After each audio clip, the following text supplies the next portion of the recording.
zidlahu fi harsihi.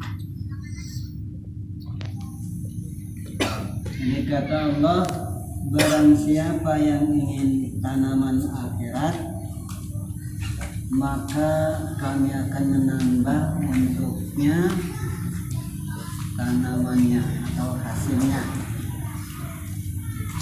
Jadi siapa orang yang menginginkan akhirat, maka akan ditambah hasilnya. Wa man kana yuridu harsad dunya nu'tihi minha wa ma lahu fil akhirati min nasibin.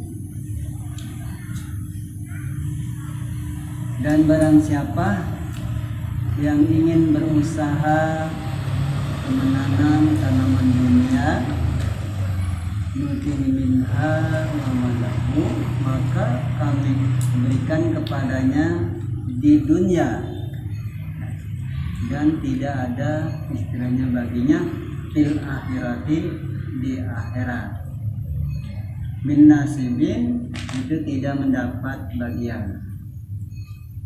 Yang artinya ini kalau kita dunia ini kan merupakan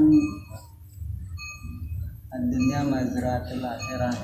Jadi sebenarnya dunia itu dikatakan merupakan tandurannya, ya, tanduran bahan akhirat.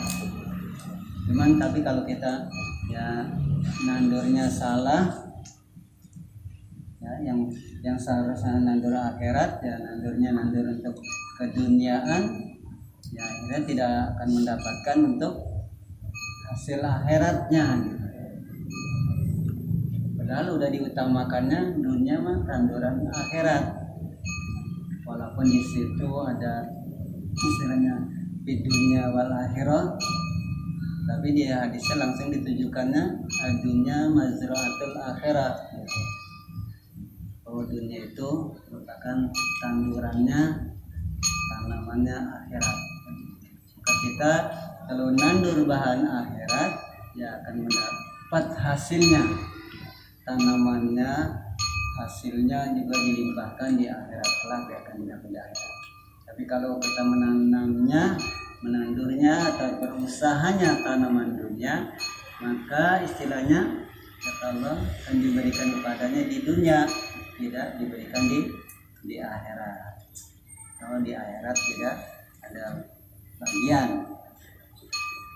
Fa akhrajal Bukhari an Ibnu Umar radhiyallahu anhuma, sebagaimana meriwayatkan Imam Bukhari Sayyidina Umar radhiyallahu anhuma, qala, ia berkata, akhadha Rasulullah sallallahu alaihi wasallam bimankibni faqala. Dia berkata, Rasulullah sallallahu alaihi wasallam istrinya bersabda, Rasulullah sallallahu alaihi wasallamnya istrinya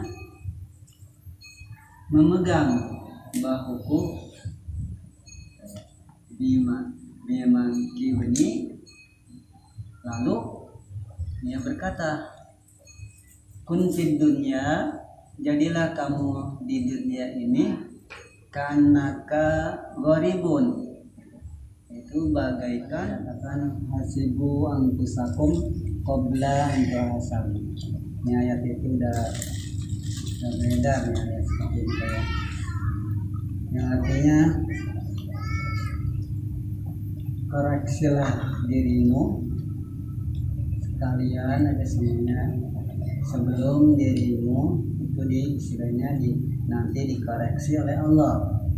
Diperhitungkanlah diri kita koreksi nih, perhitungan diri kita, ya, sebelum diri kita ini diperhitungkan nanti oleh Allah Subhanahu Wa Taala. Makanya di dalam kitab Ahya itu telah diterangkan, barang siapa yang suka mengoreksi dirinya, ya, supaya misalnya sewaktu dia masih hidupnya, sebelum dia dihisab, maka dia akan digampangkan nanti hisabannya, sedangkan nanti di hari kiamat. Kenapa digampangkan? Karena ya selama hidupnya dia udah mengoreksi perbuatan apa aja, kesalahan apa, sehingga dia perlu memperbanyak istilahnya amal-amal yang baiknya, dikoreksi judulnya oleh diri kita masing-masing. Nanti di hari kiamat itu digampangkan untuk mengoreksinya, dan akan bisa menjawab terhadap segala pertanyaan nanti yang ada di dalam atau di alam kubur. Karena udah terkoreksi, udah terperinci. Ibarat ini mah kalau kayak hitung-hitungan mah kita katakanlah kalau punya hafalan mah di dunia kita udah punya 4 kali 5 20, 5 tambah 5 10. Ini dalam kubur jadi udah siap. Dan juga dia akan mendapatkan tempat kembali yang bagus. Dan sebaliknya, barang siapa yang tidak suka mengoreksi dirinya sehingga hidup semaunya aja, mau baik atau mau jelek tidak jadi masalah misalkan ya, yang penting mah hidup nyaman, enjoy misalkan gitu ya, pikirannya ke situ, maka dia akan istilahnya abadi dalam kerugiannya. Berkata Kemusani, oke dawaman, artinya harus menjaga engkau untuk bertaubat selamanya, serta mengoreksi dari perbuatan yang akan menghalangi terhadapmu, yaitu dari perbuatan yang gegabah.